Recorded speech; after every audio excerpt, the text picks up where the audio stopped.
Seguimos con Hoy Nos Toca, principalmente enfocados en la economía que se viene y en todas las consecuencias que puede tener en la sociedad. ¿Cómo se hace para rearmar una economía resquebrajada? Porque la de nuestro país ya venía con bastante malos caminos en algún punto, pero la pandemia la termina de sepultar. También hemos analizado en muchas oportunidades desde este espacio que la crisis puede ser oportunidad. Vamos a ver cómo hacemos para rearmar esta economía que nos deja la pandemia. Para eso vamos a contactar con Santiago Montoya, que es especialista en políticas públicas. Santiago, buenas noches, gracias por atendernos. Buenas noches, Diana, ¿cómo está? Bien, veníamos hablando en el bloque anterior de las consecuencias psicológicas que puede tener en la sociedad, en una economía totalmente resquebrajada, una economía con bastante desesperanza, teniendo en cuenta que los argentinos hemos vivido y hemos pasado por situaciones económicas que después vimos en nuestros familiares, en historias de conocidos, cómo los ha afectado en el ánimo, en la salud, en el futuro y demás. ¿Cómo se hace para que esta situación de economía no llegue al extremo y poder en algún punto salvar ese tejido social que se puede llegar a quebrar?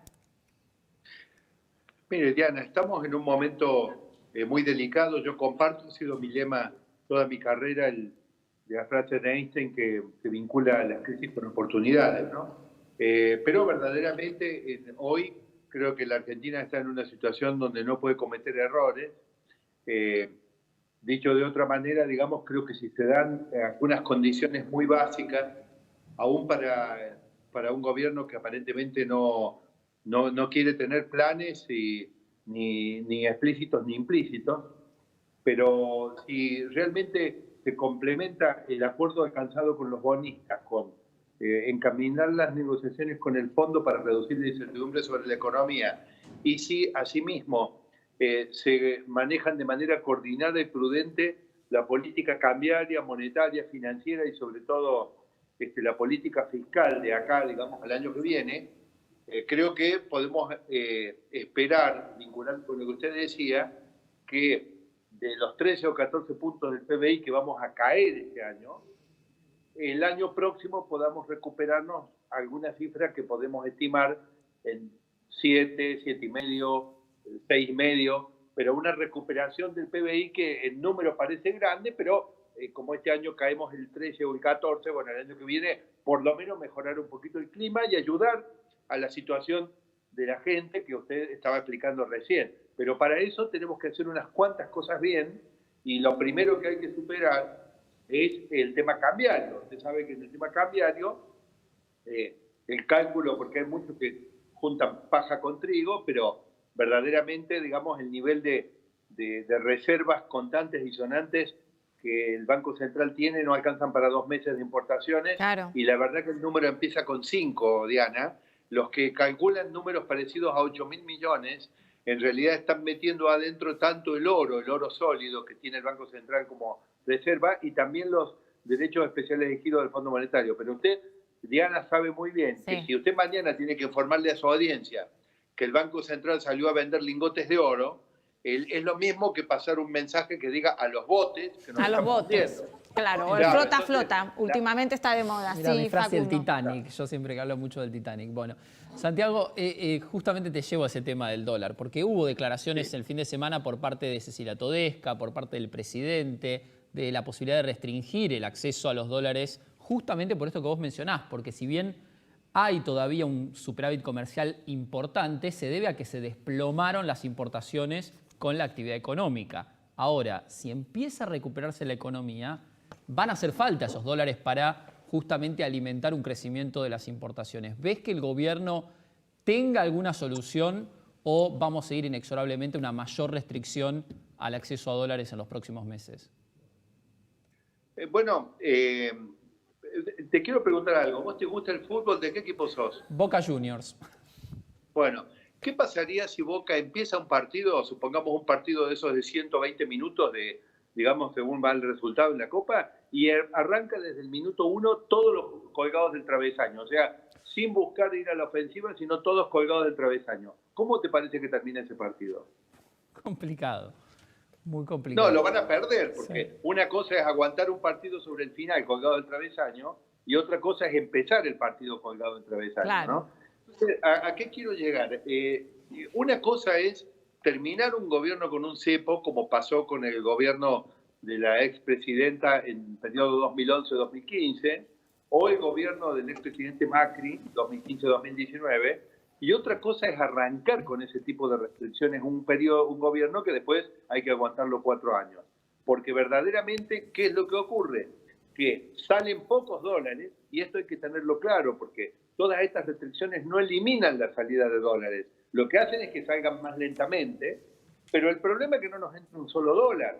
Y hoy en día estamos con un nivel de reservas que no alcanza ni para 2 meses de una reactivación de lo que consume el aparato productivo. Es decir, la Argentina está condenada a estar así por justamente la administración del Frente Cambiario.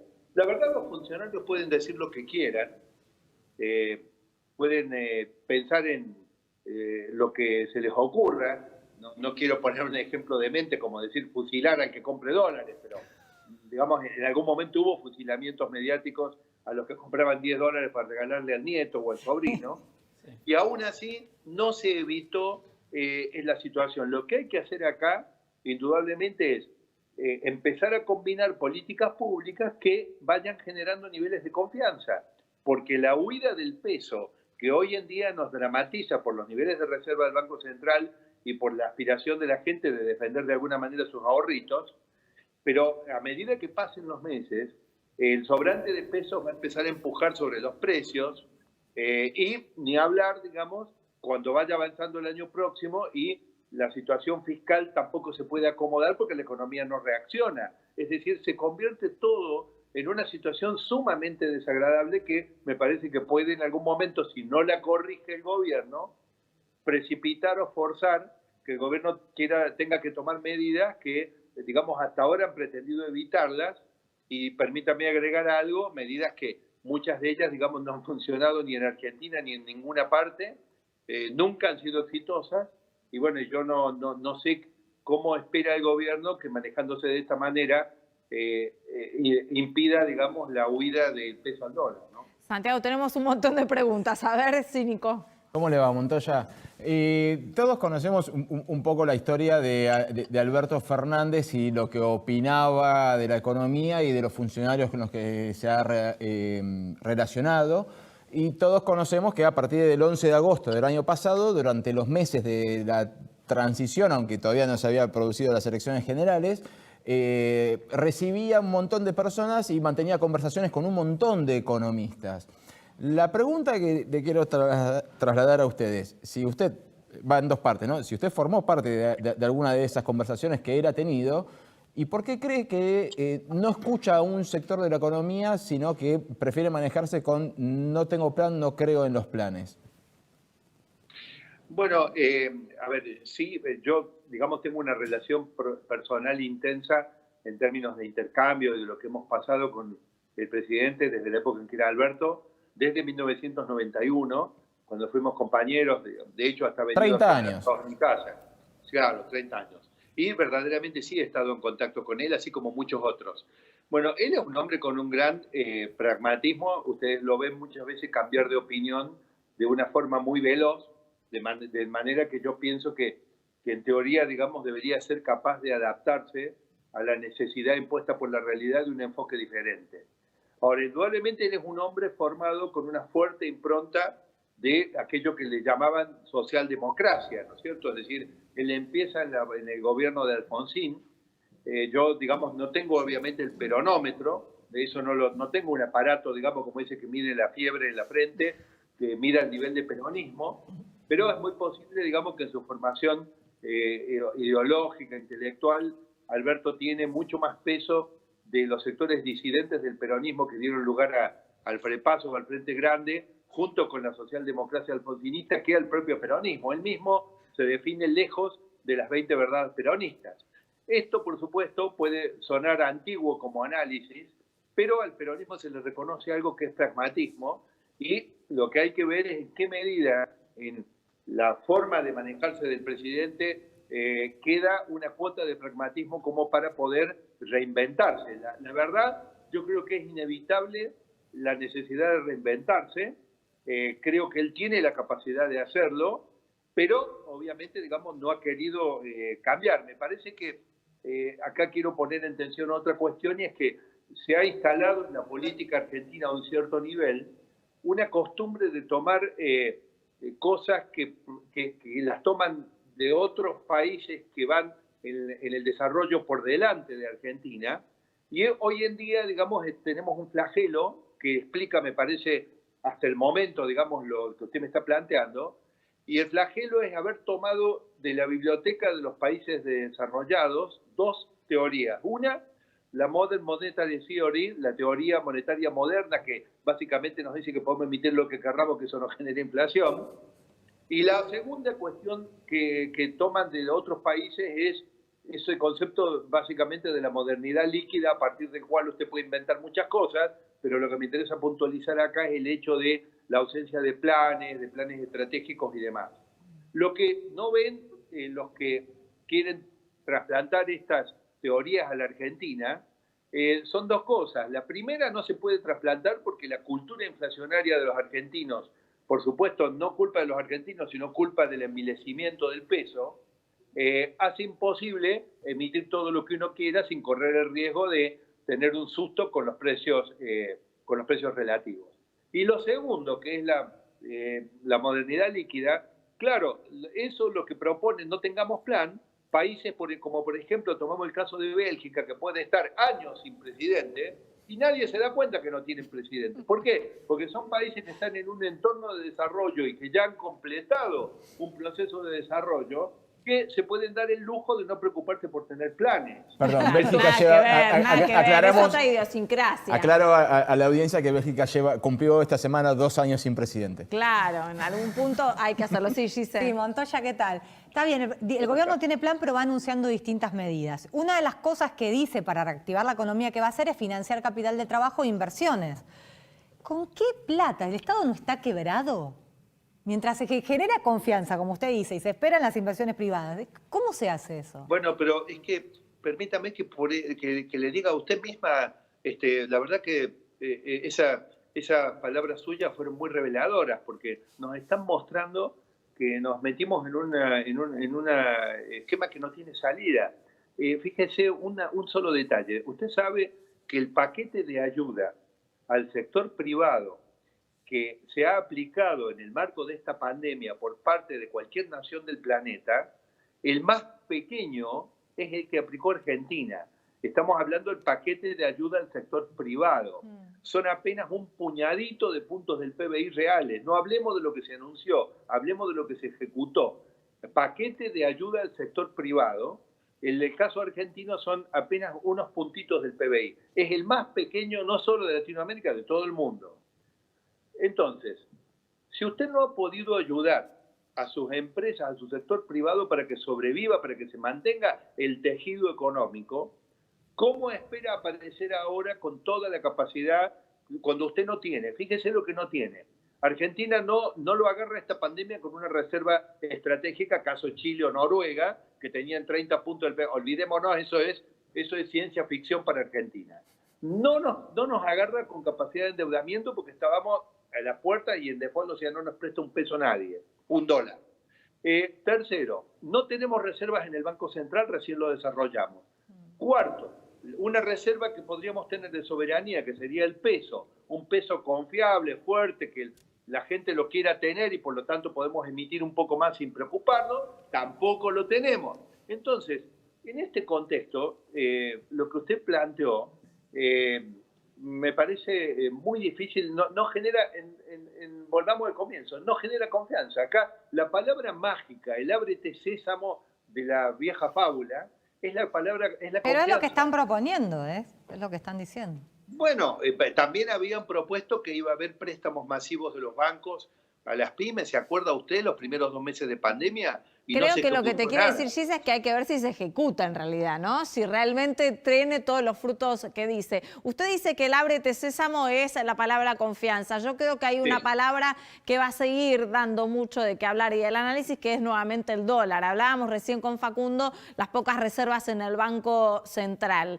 Y la pregunta es, los argentinos, si pueden comprar $200 por mes, aquellos que tengan resto lo van a ir haciendo. Si finalmente después no pueden comprar o compran menos, no es que los dólares no existen, existe el dólar paralelo. Por Y supuesto, van a ir también allí. bueno, por eso, Diana, yo siempre estuve diciendo, y creo que en una anterior ocasión que tuve el gusto de estar con ustedes por esta vía, les decía que era mejor un cierre de negociación con bonistas que fuera rápido, Claro, antes que sí. buscar que fuera perfecto. La verdad que el 54.9 ya estaba flotando hacía 2 o 3 meses, con lo cual tampoco es que se logró una gran... los últimos 2 meses y medio, 3 meses de demora no fueron asociados a ningún avance en la reducción de la deuda, todo lo contrario. Y lo que usted tiene, Diana, es un costo en términos de brecha cambiaria y de pérdida de reserva del Banco Central. ¿Por qué? Porque cuando hablamos de la palabra confianza, usted fíjese lo que me sale a usted. Usted dice, no, hablemos del dólar. Es que confianza y dólar, como usted intuitivamente lo sacó, en realidad es lo mismo hoy en la Argentina. Es decir, es la contracara el dólar de la desconfianza por no lograr justamente instalar la confianza. Claro. Yo creo que si se entrara en un proceso virtuoso, pero yo creo que nosotros estamos un poquito encerrados en el comentario en una cuestión de todas cosas que no están bien alineadas. Lo único que sí quisiera, porque me parece que su audiencia Sí. no se puede quedar con la cosa pesimista, decirle que es posible empezar a dar vuelta a la historia esta, no haciendo magia, sino empezando a acomodar, como decíamos al comienzo. Ok, te demoraste, no obtuviste tanto reducción de la deuda, pero la cerraste, perfecto, muy bien. Ahora encaminen la negociación con el fondo y a continuación empiecen a coordinar y a ser sensatos en materia de política cambiaria, monetaria, financiera y fiscal. Y si realmente lo hacen bien, Argentina el año que viene puede recuperar la mitad o un poquito más de la mitad de lo que perdemos este año. Santiago, Y pero bueno, ¿a qué no es confianza gran cosa. podemos llegar a tener de que se va a resolver eso? Hemos compartido fuera del aire un informe de Giacobbe y Asociados que dice que la corrupción, la pobreza, la economía, la educación, la inflación y la inseguridad, la gente cree que ningún arco ideológico y político de esta sociedad puede llegar a resolverlo. Entonces, ¿cómo podemos tener confianza de que puedan llegar a elaborar esta situación de crisis a oportunidad? Y por eso, Diana, la verdad que es muy contundente lo que usted acaba de decir, pero es justamente por esos motivos que no podemos darnos el lujo de no tener plan, de no tener equipos, de no coordinar las políticas y de pretender trasplantar cosas de otros lugares que acá no pueden funcionar. Porque la verdad, la gente es más inteligente que todos los funcionarios y que todos nosotros juntos, y la gente lo siente con la intuición. La gente ya sabe que no va a funcionar. Y como saben que no va a funcionar, se ponen escépticas, reflejan lo que dice la encuesta, y para sacarlos de ese escepticismo, necesito mostrarles, este es mi plan, este es mi equipo, hacia allá voy. Claro. Y si yo a la mañana digo que voy para un lado, a la tarde digo que voy para el otro, quiero traer una teoría que funciona muy bien en Noruega y en Bélgica, pero digo, países que, como le acaba de decir su compañera, 2 años sin presidente no pasa. Imagínense, Diana, acá, 2 años sin presidente. ¿Cómo lo ves? No lo veo directamente. Quizás es positivo, Entonces, hay que no, probarlo. no, Yo lo probaría. ¿Vos lo ves? Yo lo probaría, Es sí, positivo, sí. Montoya, No sea malo, no sea malo.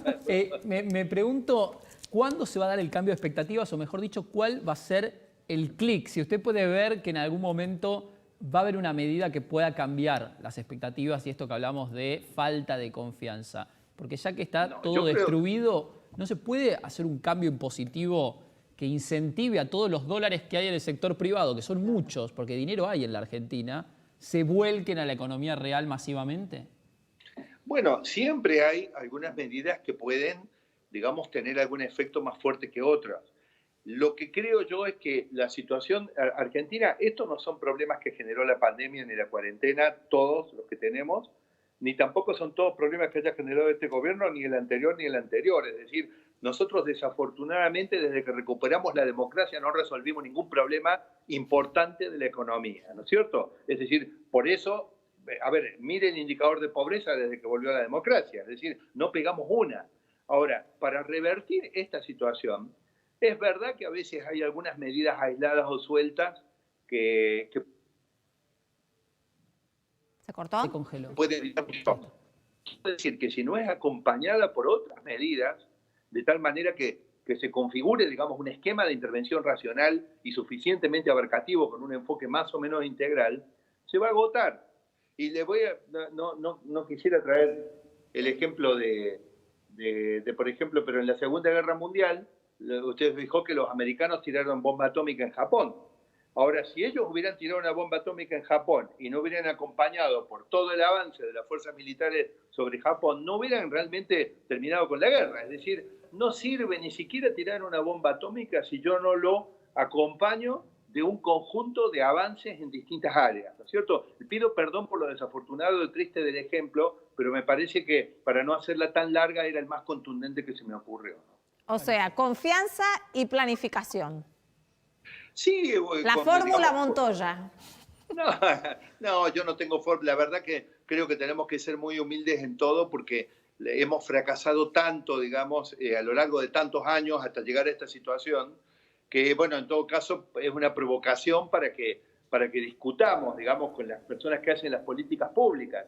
Es decir, lo primero, dejen de querer traer cosas que están hechas para otras realidades y asumamos la realidad nuestra. Acá la realidad nuestra es que venimos quitando la jubilación a la gente, los ahorros a la gente, hemos protagonizado N eventos y la gente cuando ve que las cosas no están claras, corre al dólar. Entonces, a medida que yo cierro más el acceso, más fuerte es el mensaje de que las cosas se están deteriorando y la gente más rápido va todavía a buscar dólares. Claro. Entonces, esto no es... Acá salen con el tema de que hay 5.000 coleros que compran para otros. Yo, la verdad, mire, en una de esas hay alguien que haga eso, pero yo, la verdad, me consta que hay personas de bajísimos recursos, incluso que han trabajado en empleo doméstico y demás, que van y compran 50, 100 dólares, pueden decir, porque sienten que si no lo pierden. Entonces, claro, no podemos dejar de ver el la problema gente real. quiere sobrevivir también a lo poco que tiene. Santiago, muchas gracias por atendernos siempre. No, por favor, les agradezco mucho la invitación, bueno, y ojalá pueda participar más seguido. Muchas gracias. Por supuesto, siempre está abierta acá el canal en nuestro programa, que tenga usted buenas noches. Bueno, voy a repetir un dato más que lo veníamos compartiendo con él, esto de que la gente cree que ninguna fuerza política puede llegar a resolver los problemas de corrupción, pobreza, economía, educación, inflación e inseguridad. Es decir, ninguno de los problemas que tenemos Nos vamos, digamos. y nadie. Y lo que explicaba en algún punto, recién Santiago, es que la historia indica que la gente está descreída porque no tiene opciones claro, para poder creer obvio, en algún punto. Obvio. Sin dudas, para mí la clase política definitivamente es muy mediocre y está a las claras. Lo demuestra la historia, lo decía Montoya y lo sostengo. Sí. Los números no mienten. Si Argentina va a cerrar el año con 63% de niños en la pobreza, los principales responsables siempre van a ser los que toman las decisiones. Eso es clarísimo, me parece. Mirá, sí. Y bueno, así estamos. Un ejemplo. Alberto, así estamos país. Así está el país. Un ejemplo. Alberto había logrado subir, depende, ¿no? Quien lo mida, entre 20 y 30 puntos al comienzo de la pandemia. Empezó a caer, no solo por el desgaste de la cuarentena, porque lo apoyaban incluso los votantes de Macri. Sí, de Juntos por el Empezó a Cambio. caer cuando Cristina logró imponerle la agenda. Vicentín, la reforma judicial. Yo creo que a lo mejor alcanzaría solo con que Alberto retome el camino de la moderación, o sea, retome el camino, lo que prometió antes de asumir, lo que dijo que iba a hacer. Bueno, un poco lo que decía y ayer Carlos para Fara, generar ¿no? confianza, claro. Ayer Carlos Fara en nuestro programa también nos mencionaba eso, que había un montón de personas que veía con buenos ojos a Alberto Fernández justamente porque era una promesa de moderación en algún punto. Pero acá la falta de planificación y la falta de certezas venideras trae todo un problema social de sentir que nadie los va a defender. Y los Entonces, fantasmas se tienen del que defender pasado, solos. que no funcionaron. funcionaron, porque hasta lo del cepo también es un fantasma que no funcionó. Entonces, Bueno, lo que veníamos mencionando, cómo nos va marcando en la vida cotidiana todas estas cosas, que hasta psicológicamente vamos pensando cómo ir para salvarnos del día al otro, aunque sea para comprar $50. Yo lo único que voy a decir es, voy a tomar una palabra que dijo Facu, que es clase política. Nosotros hablamos de clase política como si fuera una clase social más, y en cierta medida lo es. Nosotros no estamos acostumbrados a ver un político que dé el paso al sector privado, salvo que se haya retirado de presidente o de gobernador y lo que hace es montar una consultora para seguir viviendo del Estado. Entonces nosotros estamos acostumbrados a ver que la carrera del político no es los 2 o 3 cargos que ocupó antes de ser presidente como en otros países, sino que la carrera de político inició a los 16 años militando en la juventud partidaria, y es toda una vida Totalmente. viviendo siempre de la misma forma, en la cual la ambición es lo que lo lleva a él a ocupar cargos, y la gente pasa a ser qué es lo que necesito para ganar la próxima elección, no el problema que le puedo resolver realmente para Claro, siempre. Porque claro. es una sociedad sin Lo que me da problemas, votos. una sociedad sin problemas, ¿qué propuesta le doy para ganar una elección? Bueno, muy interesante todo lo que venimos debatiendo. Seguramente van a hacer temas más adelante también. Los encuentro mañana a todos ustedes aquí en el canal de La Ciudad 20:30 con las noticias y a las 22. Con Hoy Nos Toca todo el análisis. Chau.